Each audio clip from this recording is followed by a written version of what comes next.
সবচেয়ে বেশি ভালোবাসেন, মহব্বত করেন আমাদেরকে আমাদের রব। কে ভালোবাসে আমাদেরকে? আল্লাহ ছাড়া আসলে ভালোটা বাসেই বাকে। আমরা যে পবিত্র সম্পর্কে কথাও বললাম, এই যে স্বামী স্ত্রীর সম্পর্ক, স্বামী স্ত্রীর মধ্যে মহব্বত, পবিত্র সম্পর্ক, এটা হালাল, বৈধ। আল্লাহ পাক বৈধতা দিয়েছেন, কারণ আমাদের প্রবৃত্তির চাহিদা আছে। এই চাহিদা পূরণের জন্য আল্লাহ পাক আমাদেরকে হালালভাবে বিয়ে করতে বলেছেন। সমাজ বিয়েটাকে কঠিন করে ফেললো আর জেনাটাকে সহজ করে ফেললো। বিয়ে কঠিন হয়ে গেল, এরা এখন বিয়ে করতে পারবে না চাইলে। 21 বছর না 20 বছর বয়স হলে সে বিয়ে করতে পারবে না। 20 বছর একটা ছেলে আগামীকাল এই তথাকথিত ভালোবাসা দিবস পালন করতে পারবে, জেনা করতে পারবে। কেউ বলার কিছু নাই, কেউ বলার নাই, কেউ দেখার নাই, চলছে মানে এভাবেই চলছে। সমুদ্রের পানিতে ভেসে গেছি আমরা। একটা মেয়ের বয়স 17 বছর, সে কালকে জেনা করবে। অগণিত মেয়ে কালকে 17 বছরের মেয়ে জেনা করতে পারে, আল্লাহ হেফাজত করুন। কিন্তু এ এখন বিয়ে করতে পারবে না। বিয়ে করতে গেলে সমস্যা। তাহলে চিন্তা করেন, পয়সার এক পিঠ যদি আপনি দেখেন, অপর পিঠ দেখতে হবে। এক পিঠে যদি এই সমস্যা হয়, অপর পিঠে কী পড়তে সেটা দেখতে হবে, আমাকে বুঝতে হবে। বিয়ে কঠিন হয়ে গেল, জেনা সহজ হয়ে গেল। আবার বাসায় ধরেন একটা পুরুষের সামর্থ্য আছে, চাহিদাও বেশি, সামর্থ্য আছে অনেক, চাহিদাও বেশি। সমাজে বিধবা মেয়ে পড়ে আছে, তালাকপ্রাপ্ত মেয়ে পড়ে আছে, এতিম মেয়ে পড়ে আছে, বিয়ে করার মানুষ নাই। এখন সমাজে যদি কোনো সৎ পুরুষ একাধিক বিয়ে করে, তাকে সমাজে বাঁকা চোখে দেখা হবে। কিন্তু এই পুরুষে যদি বিয়ে না করে বাইরে আরো 10টা মেয়ের সাথে অকাম কুকাম করে, তাকে কিচ্ছু বলা হবে না। বলেছি আমি, কোরআন একদিকে, সুন্নত একদিকে, ইসলাম একদিকে, সমাজ, এই সমাজের তাকদির খারাপ। এভাবেই নবী সাল্লাল্লাহু আলাইহি ওয়াসাল্লাম পেরেশান ছিলেন কিভাবে সমাজের মানুষকে ফেরানো যায়। আজকে আমরাও পেরেশান। আল্লাহ পাক সবার আগে আমাকে ইসলাহ দান করেন, আমার পরিবারকে দান করেন, আমাদের প্রত্যেক দিনই ভাই বোনকে দান করেন এবং ইস্তেকামাত দান করেন। আল্লাহুম্মা সাব্বিতনা ওয়াজআলনা হাদিয়ান ওয়া মাহদিয়া, আমিন ইয়া রাব্বাল আলামিন। তো এখন কথা হচ্ছে, এগুলো চলছে আমাদের চোখের সামনেই। কিন্তু দেখেন প্রিয় ভাইয়েরা, আল্লাহ পাক শাস্তি বলেছেন 100 বেত্রাঘাত। কেউ যদি আবার বিবাহিত হয়ে এই কাজ করে, জেনা করে, তাহলে তার শাস্তি কি বলেছেন? বলা হয়েছে কোমর পর্যন্ত মাটিতে পুঁতে ফেলে তাকে পাথর নিক্ষেপ করে হত্যা করতে হবে। এটা কোরআন এবং হাদিসের শাস্তি। আর আমরা কি করছি দেখেন। আমি 2টা হাদিস বলি আপনাদেরকে, শোনেন, ইয়াংরা শোনেন। এই 2টা হাদিস আজকে ভুলবেন না। আলোচনা অনেক লম্বা হচ্ছে তো অনেক কিছু ভুলে যেতে পারে, এই 2টা হাদিস ভুলেন না। একটা হচ্ছে 3 জন ব্যক্তি একবার একটা গুহায় আটকা পড়ছে। 3 জন বন্ধু বা ভাই তার একটা গুহার মধ্যে আটকা পড়ে গেছে। ঝড় হচ্ছে, গুহার মুখটা বন্ধ হয়ে গেছে পাথর দিয়ে, বের হওয়ার কোনো জায়গা নাই। এখানে নিশ্চিত মৃত্যু, কোনো সুযোগই নাই বাঁচার।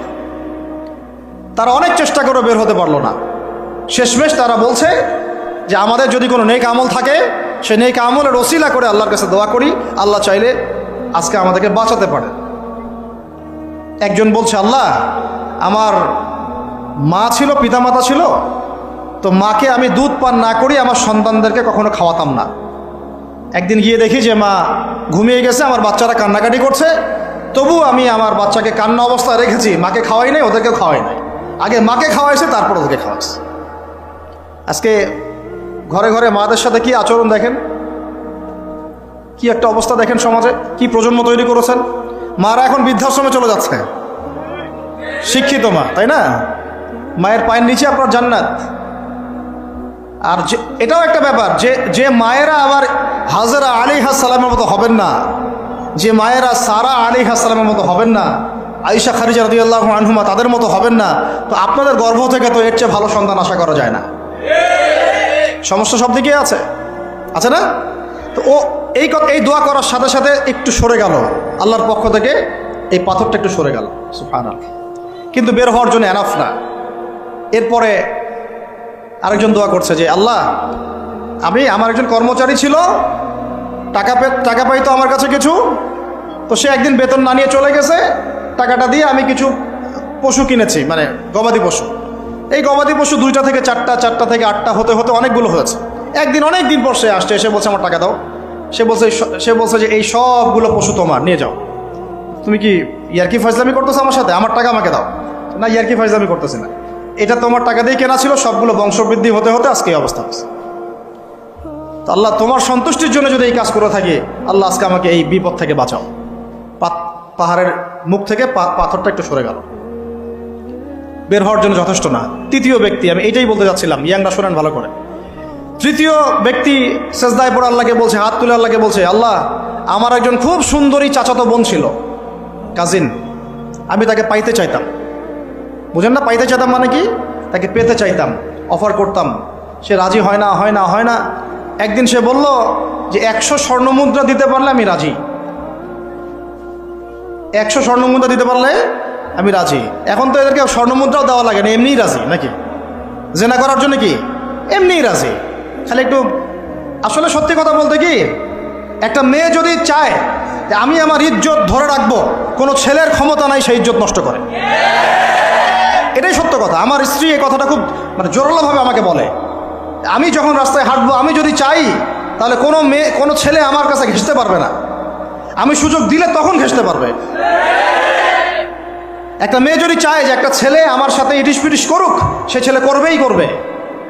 একটা মেয়ে যদি চায় যে একটা ছেলে আমার পর্যন্ত আসতে পারবে না, আমি আমার ব্যক্তিত্ব গায়রত বজায় রাখবো, আমি ডিস্টেন্স মেনটেন করবো, আমি কোনো সুযোগ দিব না, ছেলে সুযোগ পাবে না কখনো।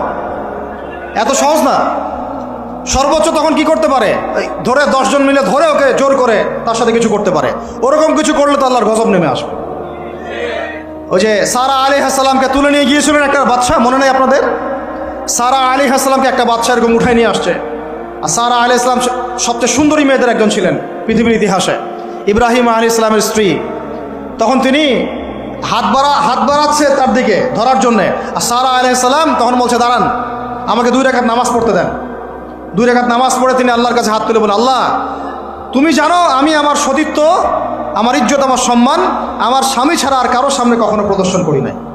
আজকে এই জালেমের হাত থেকে আল্লাহ তুমি আমাকে বাঁচাও। ওইদিকে ইব্রাহিম আলাইহিস সালামও নামাজে দাঁড়িয়ে গেছে। ওই জালেম বাচ্চা যখনই হাত বাড়ায়, হাত অবশ হয়ে যায়, মাথা ঘুরে পড়ে যায়। 3বার 4বার চেষ্টা করেছে, তারপর পারে নাই। শেষে বলেছে, তোমরা আমার কাছে কাকে নিয়ে আসছো, নিয়ে যাও একে আমার সামনে থেকে। পরে উল্টা হাজারা আলাইহিস সালামকে হাদিয়া সহ দিয়ে পাঠিয়ে দিচ্ছে। একটা মেয়ে চাইলে তার ইজ্জত সম্মান এভাবে